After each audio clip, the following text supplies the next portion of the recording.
Can a video game be both entertaining and enlightening, tackling complex adult themes with depth and sensitivity? Hellblade: Senua's Sacrifice accomplishes exactly that. In this video, I'll explore how the game masterfully combines historical elements with the intensely personal experience of psychosis, creating a narrative that's not only captivating, but deeply immersive and entertaining at the same time. But first, please make sure to like and subscribe to the channel, so I can bring you more game analysis like this one. Let's start by looking at the basics of the game. Hellblade: Senua's Sacrifice is an action-adventure game developed by Ninja Theory, an indie studio, set in a dark fantasy world inspired by Norse mythology and Celtic culture. Players step into the role of Senua, a picked warrior embarking on a dangerous journey through Helheim to reclaim the soul of her beloved Dillion. The story takes place in the 8th century AD, as Senua returns to her village in Orkney, only to discover a scene of devastation, her people slaughtered and the village razed by Norsemen raiders. Among the slain, she finds Dillion, sacrificed atop a hill in a horrific ritual known as the Blood Eagle, a testament to the brutal religious rites of the Vikings. Driven by the teachings of her mentor, Druth, about Norse traditions and the afterlife, Senua ventures into Helheim, determined to free Dillion's soul from Hela, the goddess of the underworld. The gameplay alternates between solving environmental puzzles, which often require pattern recognition to unlock new paths, and engaging in combat. The combat system, while straightforward, is captivating. Players can parry, dodge, and execute combo attacks. A special mechanic called Focus temporarily freezes the enemies, allowing Senua to attack them in a sort of frenzy. Each time Senua dies, the darkness inside of her consumes more and more of her body. Initially, the game warns you that too many deaths will lead to a permanent death, requiring a restart. However, this is just a clever bluff to raise the stakes. It's impossible for the darkness to completely stop your progress. Senua's background story is narrated through flashbacks that emerge at specific moments during the gameplay. Additionally, scattered runestones provide insights into the rich Norse mythology and the daunting places that Senua is traversing in her seemingly impossible quest. There are two elements I would like to focus on: the historical background that inspired the game and the portrayal of psychosis, as it is used to drive Senua's personal narrative. Senua is depicted as a member of the Picts, a group of Celtic people who inhabited northern Britain in the early Middle Ages, roughly between 400 and 800 AD. The game presents her in what is believed to be traditional Pict warrior attire: face paint, fur clothing, and braided hair clumped with lime. By the late 8th century, the Vikings had begun raiding the Pictish territories, notably the Orkney Islands, off Scotland's northeastern coast. That's where it is set Senua's homeland, and it is the starting point of her story. Historically, Vikings were feared for their brutal raids, and they were long thought to practice savage rituals on their enemies, including the infamous Blood Eagle. I won't go into much detail on how it was performed, but it involved opening the victim's back with an axe and form two wings with the insides, all the while the person was still alive and therefore undergoing excruciating pain and agony. In the past 20 to 30 years, though, more thorough research has cast doubts on the frequency and authenticity of such rituals.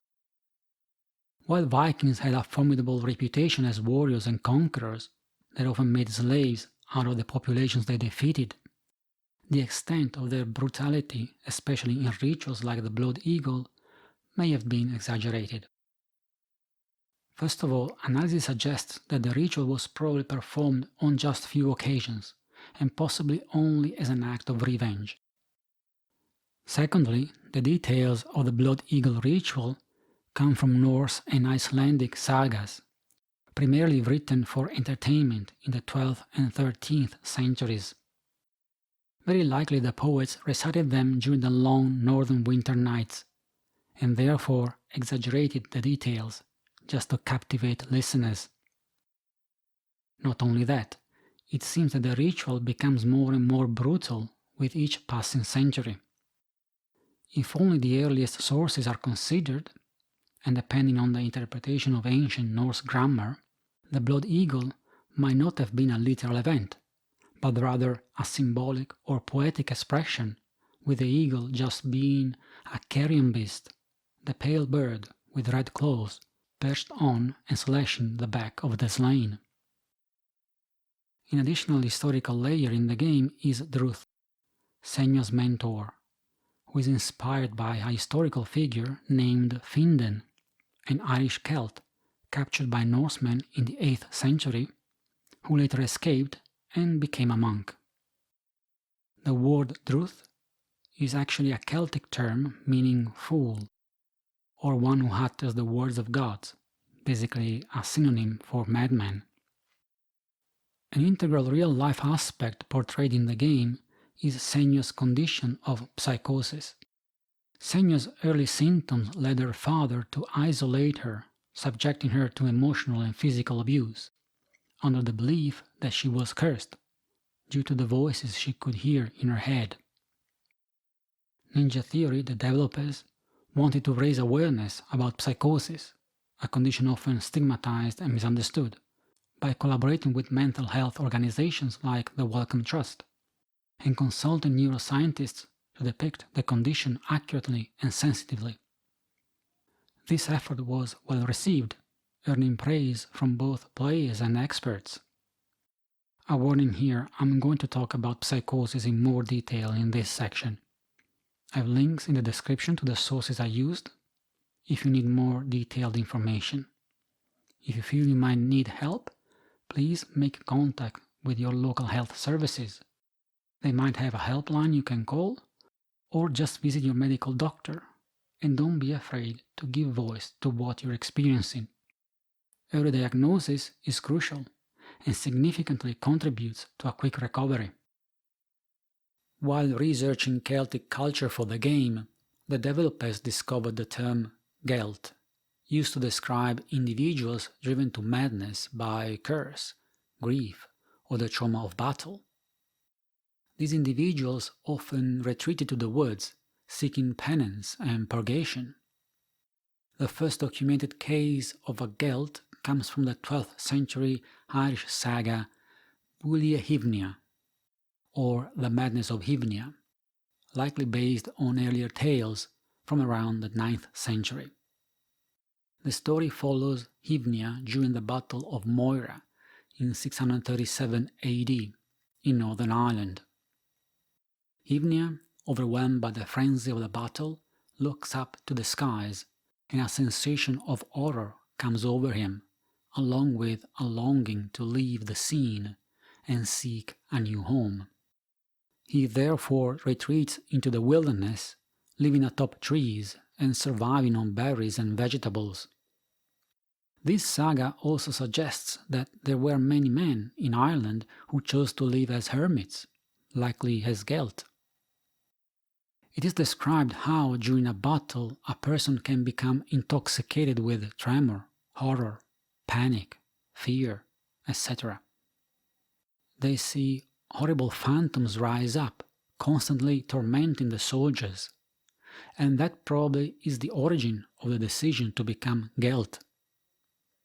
Despite being a hasty decision, often made on the battlefield, it's always depicted to be voluntary.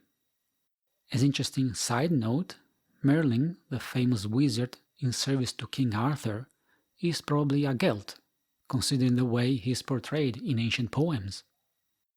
Anyway, in the game, Senua is a Gellt, as she leaves her home to live in isolation for a year. Upon her return, the devastation wrought by Vikings raiders and the traumatic sacrifice of her beloved Dillion trigger a severe psychotic episode. Remembering what Druth told her about Norsemen traditions, she decides to venture into Helheim, believing she can save Tillion's soul. Throughout Hellblade, players experience Senua's psychosis firsthand, which the NHS UK describes as a loss of contact with reality, including hallucinations, seeing, hearing, or feeling things that aren't there, and delusions, firm beliefs in things that are not true. It may also involve confused, disordered thinking and speaking. Psychosis is usually referred to an experience, it's not a diagnosis. What it means is that there are or might be underlying conditions that can lead to experience a psychotic episode, like severe depression, bipolar disorder, schizophrenia, and more.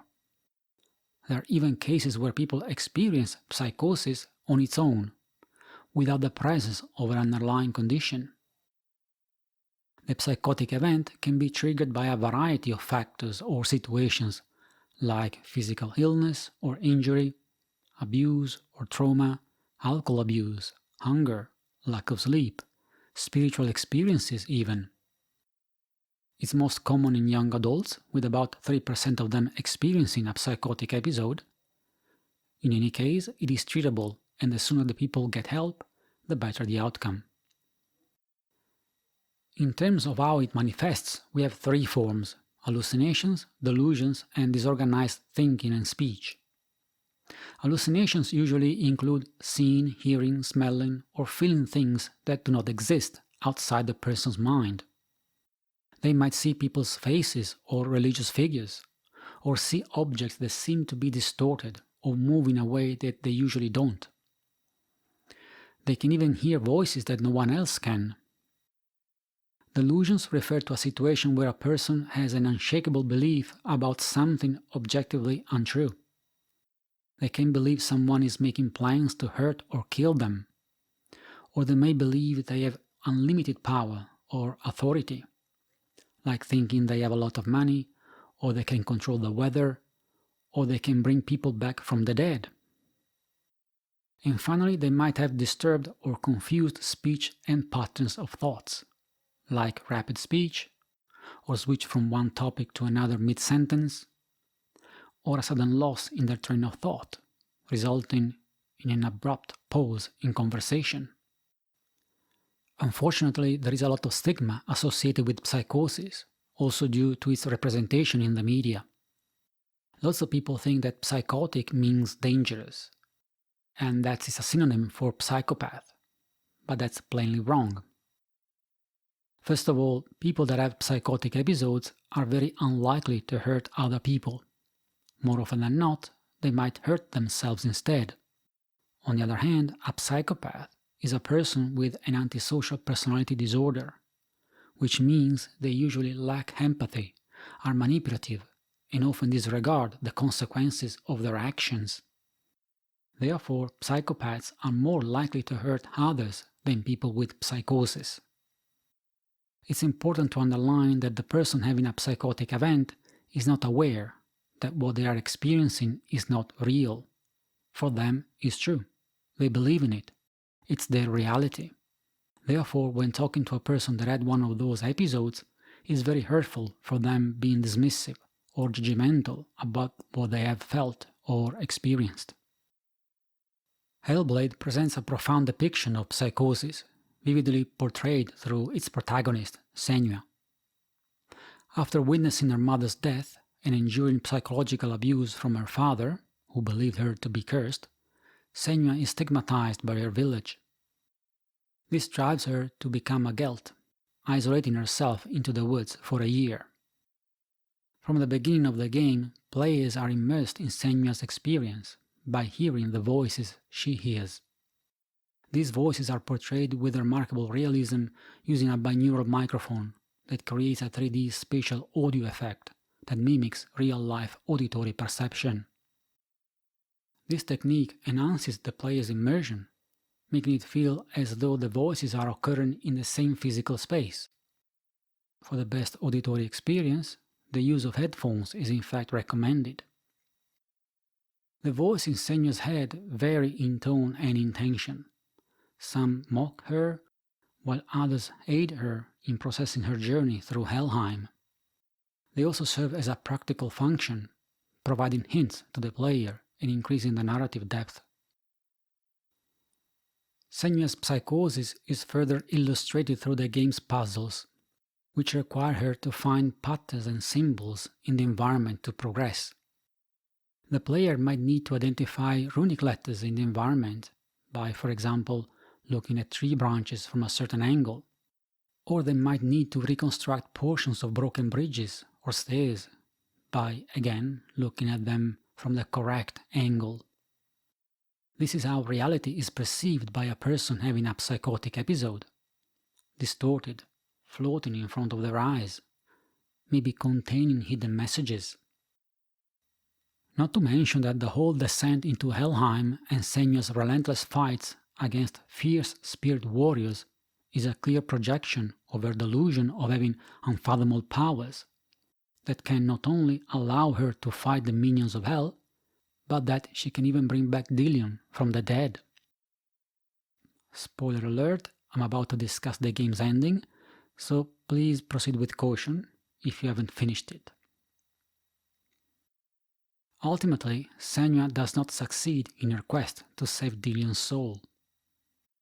Instead, the climax of her journey brings her to a profound acceptance of her loss and her condition. The game concludes with Senua's realization that her quest and the world she navigated were constructs of her mind. By confronting and accepting this, she metaphorically defeats Hela, representing her acceptance of her reality and the voices in her head. She resolves to move forward, hinting at new tales to be told in her saga. As I'm recording this video, we are just over a month away from the release of the sequel to the first game. It will be fascinating to see how the next chapter builds on her newfound self-awareness and her continuing battle with psychosis. Much like people experiencing real-life psychosis, Senua initially lacks awareness that her experiences are symptomatic of her condition.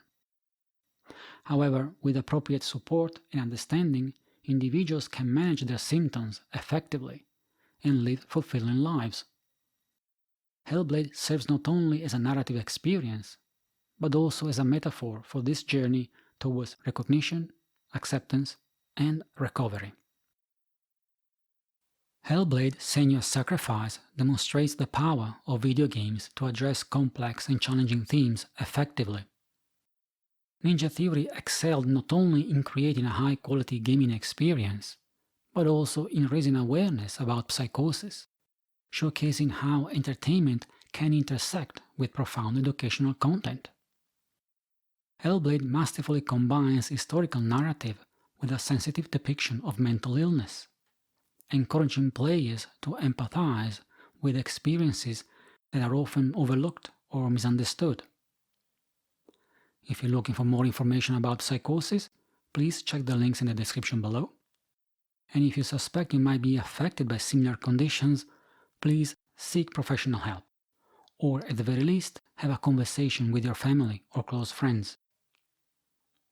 I hope this video has showed you how video games can serve as a powerful medium for conveying complex and significant messages. If you enjoyed this analysis and wish to see more, please like, subscribe, and hit the notification bell to stay updated. Thank you for watching, and I'll see you in the next video.